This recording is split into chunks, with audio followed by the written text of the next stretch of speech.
Brigitte Lahaie, Sud Radio, le sexe au conseil.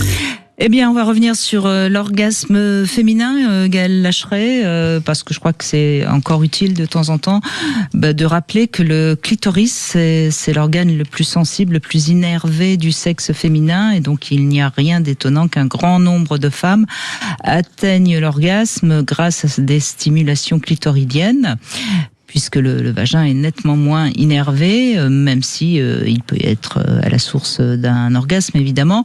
Mais, et c'est ce que je voulais dire dans ce sexe au conseil aujourd'hui, si le clitoris est stimulé même par des stimulations extérieures lors d'un rapport sexuel, eh bien ça permet souvent une meilleure possibilité d'atteindre l'orgasme à l'intérieur, lorsque le pénis est à l'intérieur.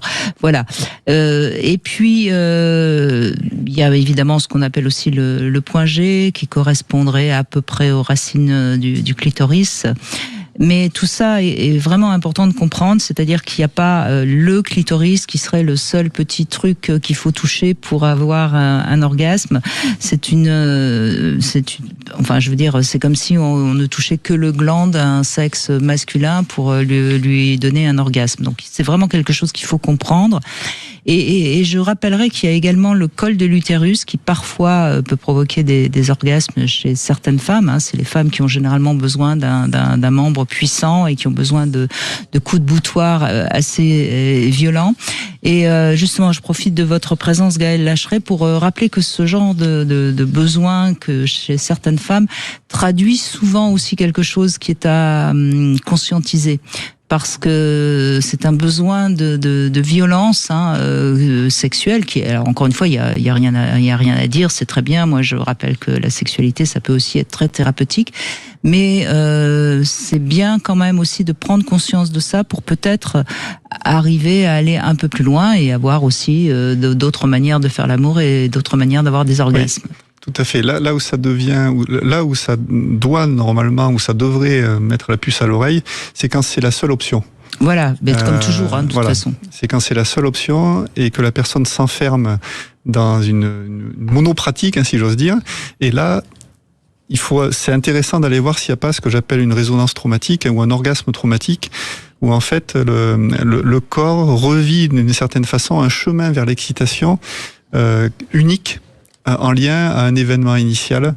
Alors moi, j'irai pas sur le fait qu'il y a trauma, parce que c'est toujours un peu trop en tout cas, il faut se poser systématique. la question. En tout cas, voilà. Mais ça traduit de toute façon quelque chose dans son besoin d'être un peu violenté au sens symbolique du terme.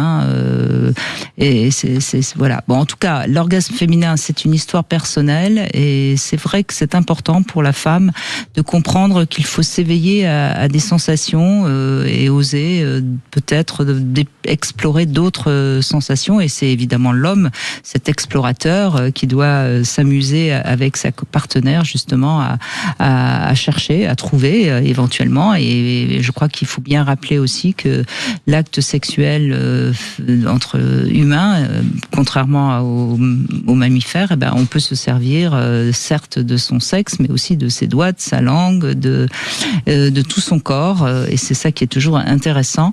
Et puis surtout, ne jamais désespérer, parce qu'il y a des femmes qui vont devenir fontaines après 50 ans, il y a des femmes qui vont découvrir l'orgasme après 60 ans. Il n'y a pas de règle, donc continuez à vous amuser, à chercher, à être surpris. Alors, et puis il vous reste, justement, ce